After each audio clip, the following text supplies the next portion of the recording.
सभी को सादर नमस्ते। आप सभी का बहुत बहुत स्वागत है वेदांत दर्शन की कक्षा में।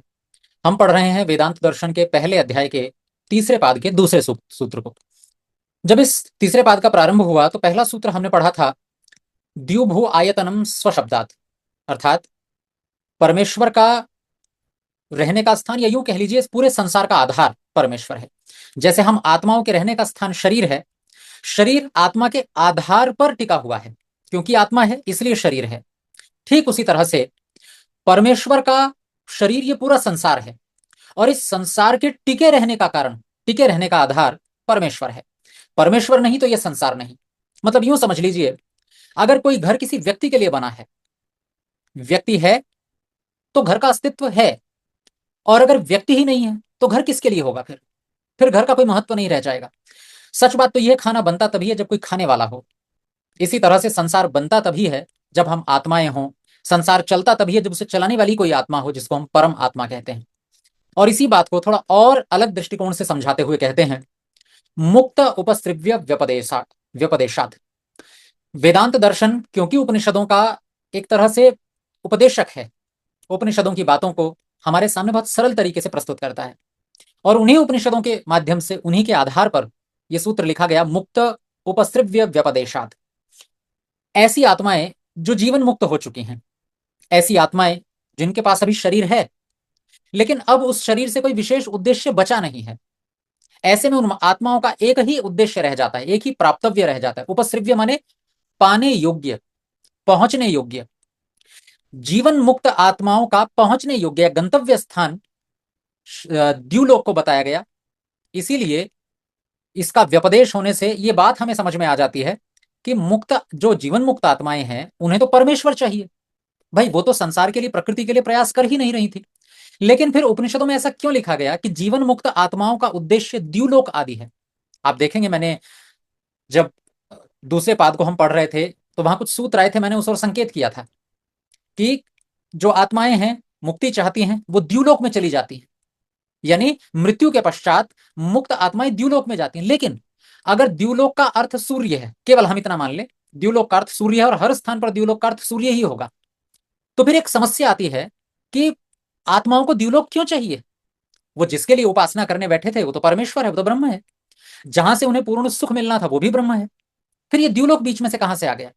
ये कब हमारा उद्देश्य बन गया? इस बात का समाधान करते हुए वेदांत दर्शन के आचार्य वेद व्यास जी लिखते हैं कि जो द्युलोक है, दरअसल वो द्युलोक परमेश्वर का शरीर है। परमेश्वर द्युलोक का आयतन है। और सरल कर देते हैं कि उपनिषदों में बहुतेरे स्थानों पर द्युलोक परमेश्वर का पर्यायवाची कहा गया है।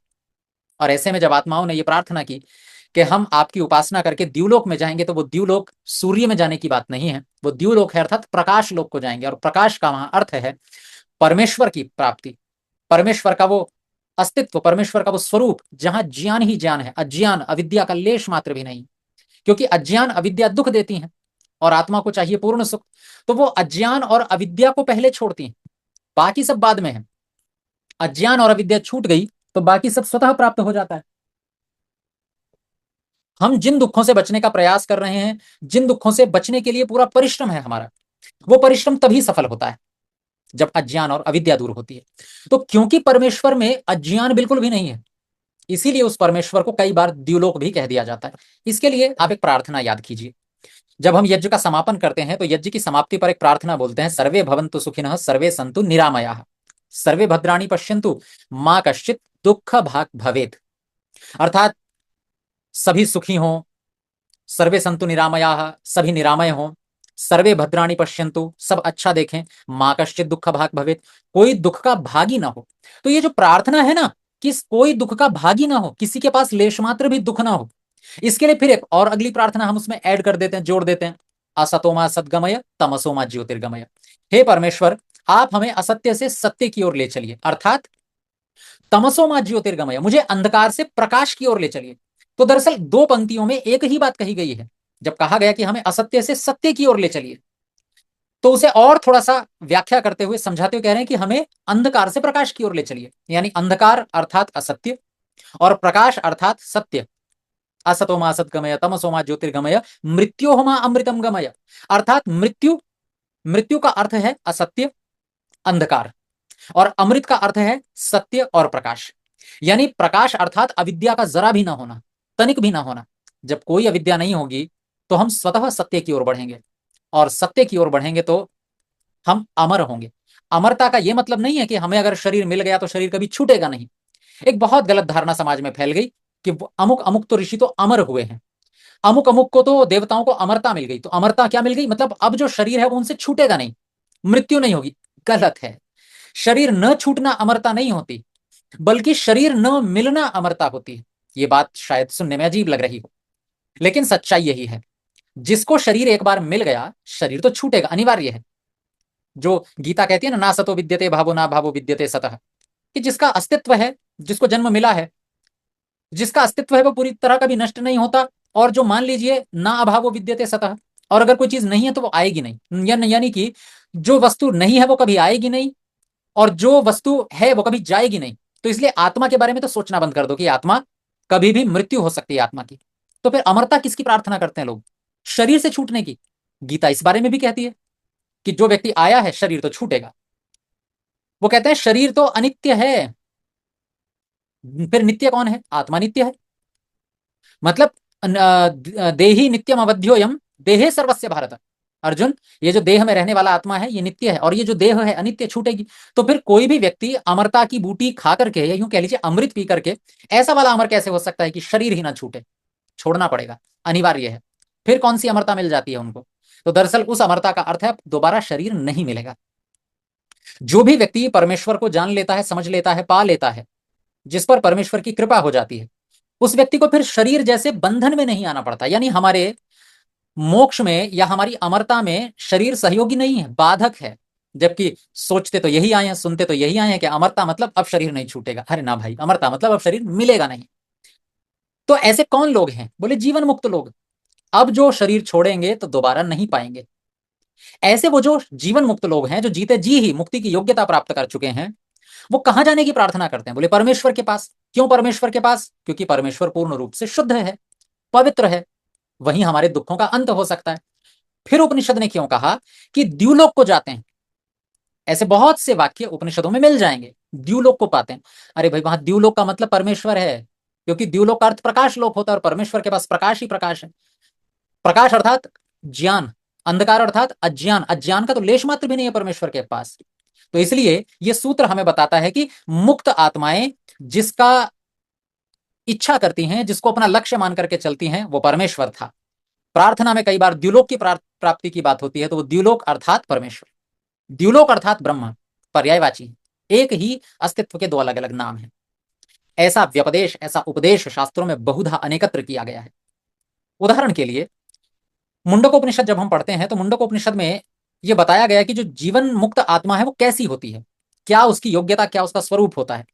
तो वहां लिखा, भिद्यते हृदय ग्रंथि छिद्यन्ते सर्व संशया क्षीयन्ते च अस्य कर्माणि तस्मिन् दृष्टे पर अवरे।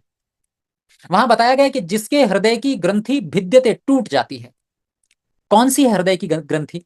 तो भी पिछले 2 3 4 कक्षाओं पहले एक प्रश्न आया था कि एक शब्द का बार बार यहां पर उपयोग हुआ है, और वो कौन सा उपयोग हुआ है? बोले मस्तिष्कगत हृदय।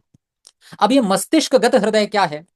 दरअसल जब कोई भी आत्मा शरीर में प्रवेश लेती है, तो वो शरीर में प्रवेश प्राणों के साथ लेती है, और सरल कर दूं तो अंतःकरण के साथ लेती है, जिनमें प्राणों के साथ साथ मन बुद्धि चित्त अहंकार आदि, ये अंतःकरण चतुष्टय भी होता है और प्राण भी साथ में होते हैं। इनको छोड़कर कोई आत्मा शरीर में प्रवेश नहीं ले सकती, ये अनिवार्य है। और अगर उन सारे अंतःकरणों की गिनती कर ली जाए तो वो सारी गिनती होती है 18 की, जिसमें 10 इंद्रियां होती हैं, 5 ज्ञानेंद्रियां, 5 कर्मेंद्रियां, 3 अंतःकरण होते हैं, बुद्धि अहंकार मन। अब आप लोग सोच रहे होंगे चित्त क्या है? चित्त मन का ही एक भाग है, जहां हमारे संस्कार इकट्ठे रहते हैं, स्मृतियां इकट्ठी रहती हैं। कुल मिलाकर के 10 इंद्रियां, 3 अंतःकरण हो गए 13। उसके बाद 5 सूक्ष्म भूत होते हैं, पृथ्वी अग्नि जल वायु आकाश, और ये स्थूल भूत नहीं, जिनसे ये संसार बना है वो सूक्ष्म भूत, कुल मिलाकर हुए 18। इनको दूसरी भाषा में हम तन्मात्रा भी कहते हैं। तन्मात्राओं को हम शब्द स्पर्श रूप रस गंध कह देते हैं। तो जो स्थूल भूत है, पृथ्वी अग्नि जल वायु आकाश, उसकी सूक्ष्म स्थिति या उसकी सूक्ष्म अवस्था तन्मात्राओं के रूप में रहती है, उसी को हम सूक्ष्म भूत कहते हैं। तो 10 इंद्रियां, 3 अंतःकरण, 5 सूक्ष्म भूत, कुल मिलाकर के हुए 18। इन 18 सहित आत्मा शरीर में प्रवेश करती है और छोटे से शरीर में वो रहती है। तो ये जो पूरा का पूरा सूक्ष्म शरीर है 18 तत्वों वाला, इसी को कहते हैं मस्तिष्कगत हृदय, यानी उसमें आत्मा जो का जो निवास स्थान है उसे मस्तिष्कगत हृदय कहा गया है। जिस समय वो जो मस्तिष्कगत हृदय, यानी यूं कह लीजिए जो 18 सूक्ष्म जो हमारे सहयोगी हैं, अंतःकरण है, बल्कि यूं कह लीजिए कि वो जो 18 तत्व हैं उन्होंने हमें बांध रखा है। जिस तरह से आप किसी के पास सामान भेजते हैं तो ऐसे ऊपर से बांध कर भेजते हैं, और किसी व्यक्ति को प्रयोग करना हो तो वो उसकी गांठें खोलता है पहले, तब जाकर के उपयोग कर पाता है। ठीक वैसे ही आत्मा इन 18 तत्वों से बंध करके आती है, और इसका बंधन सदैव रहेगा। योग दर्शन स्पष्ट रूप से कहता है कि मन का आत्मा पर अधिकार होता है। हम बंधन में हैं, हम बंधन में हैं, हमारे ऊपर गांठें लगी हुई हैं। क्या हम इस बंधन से छूट सकते हैं? क्या ये गांठें खुल सकती हैं? जी खुल सकती हैं। कैसे ये खुलेगी ये गांठ, ताकि हम इस बंधन से मुक्त हों? इसी के बारे में मुंडकोपनिषद कहती है, भिद्यते हृदय ग्रंथि ही छिद्यन्ते सर्व संशया।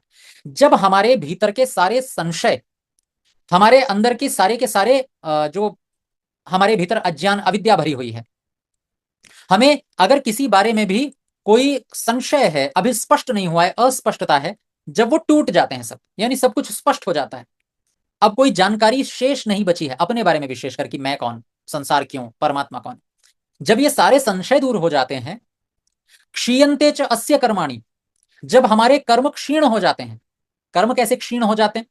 कि हमारे भीतर जो संस्कार बसे हुए हैं कर्म करने के, अब चाहे अच्छे हों चाहे बुरे हों, चाहे वो पाप के हों चाहे पुण्य के हों, पहले पाप के समाप्त करके पुण्यों पर आना पड़ता है, फिर पुण्य के संस्कार भी धीरे धीरे हम समाप्त कर देते हैं।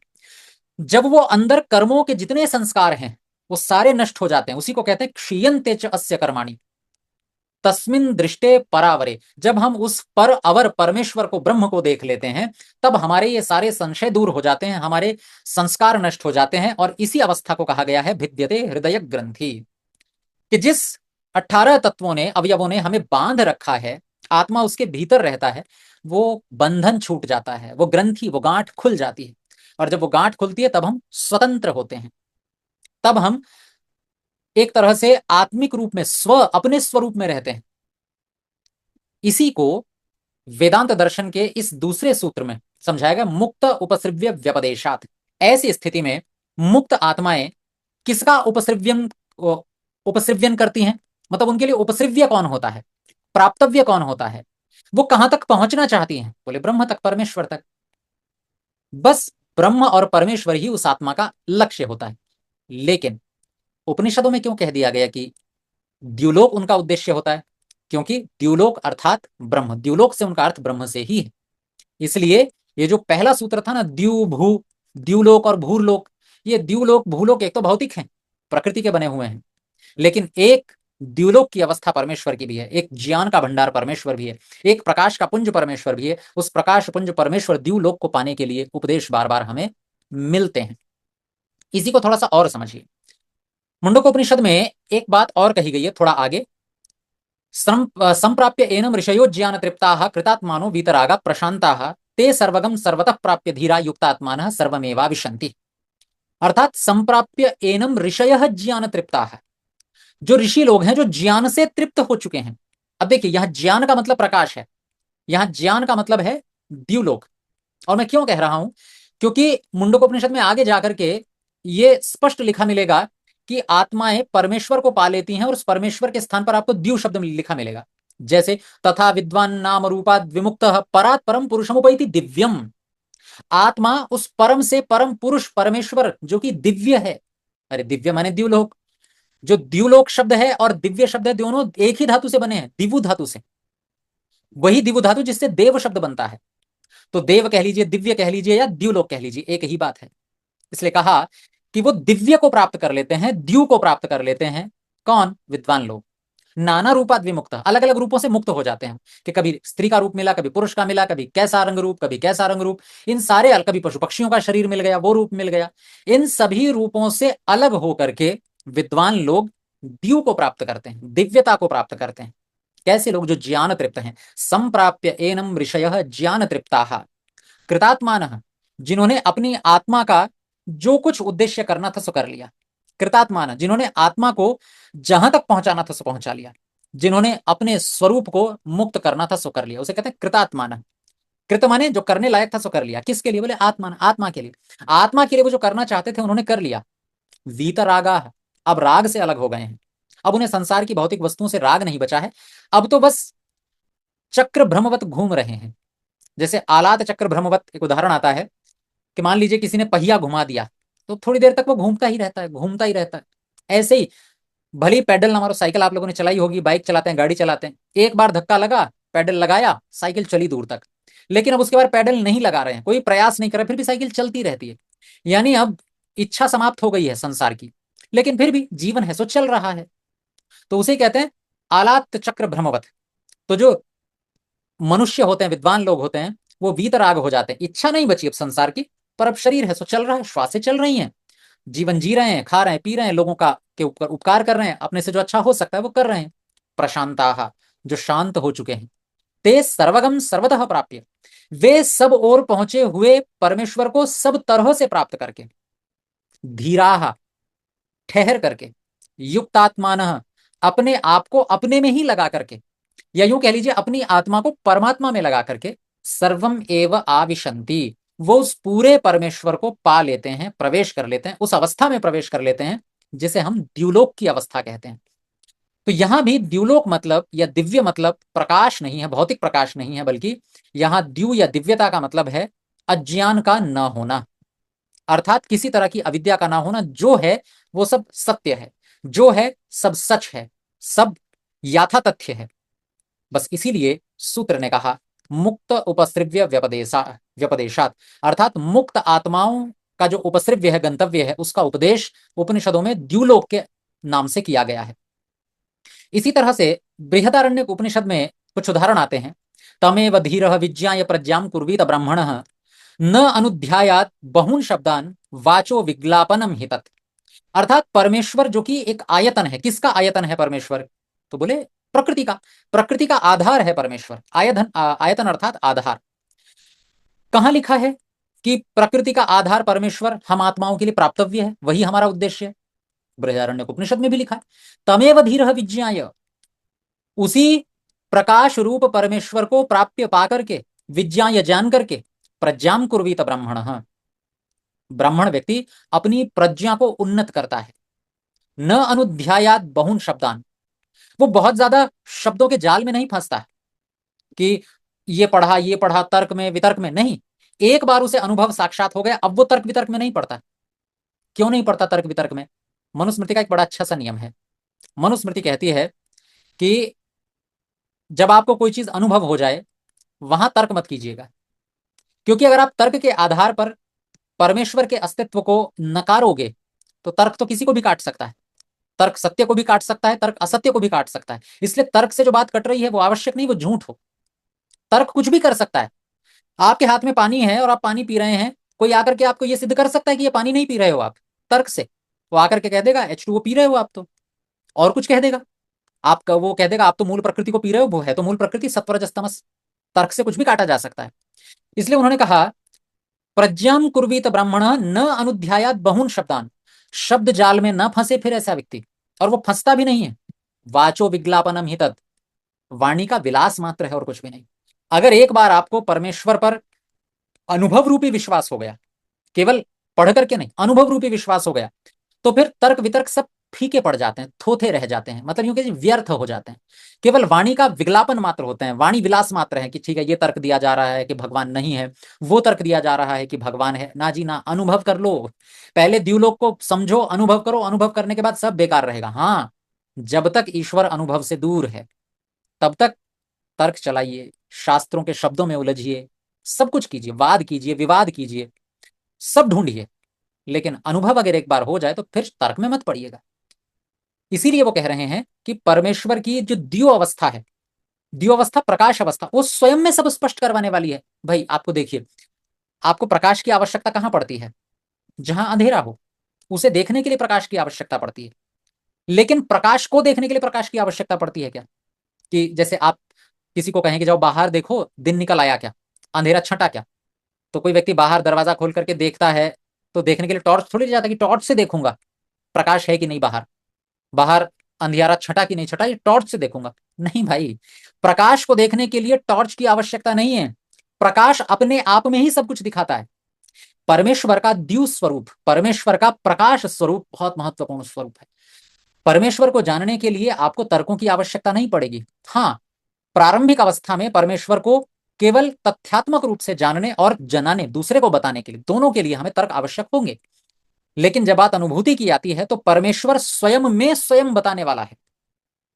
मतलब आप भोजन कर रहे हैं, भोजन में आपने भोजन किया और आपको नमक लग रही है उसमें, तो आप लैब टेस्ट में थोड़ी भेजेंगे इसमें नमक है कि नहीं है। अरे भाई लग रही है, मैं महसूस कर रहा हूं, मैं अनुभव कर रहा हूं, तो मतलब है। अब मैं टेस्ट क्यों करवाऊंगा? बिल्कुल नहीं करवाएंगे हम।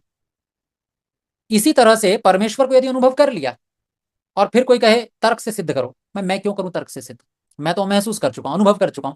तुम्हें समझ नहीं आ रहा, तुम्हारी समस्या है। हाँ, तुम्हारे लिए तर्क मैं दे सकता हूं, पर मैं ये बताऊं कि मैंने परमेश्वर को जान लिया है, समझ लिया है, इसको तर्क से समझाऊं मैं तुम्हें कि मैंने समझ लिया है, हाँ मुझे परमेश्वर अनुभव में आता है, मेरे ध्यान में ईश्वर आता है, ये मैं तुम्हें समझाऊंगा। क्यों समझाऊंगा मैं किसी को?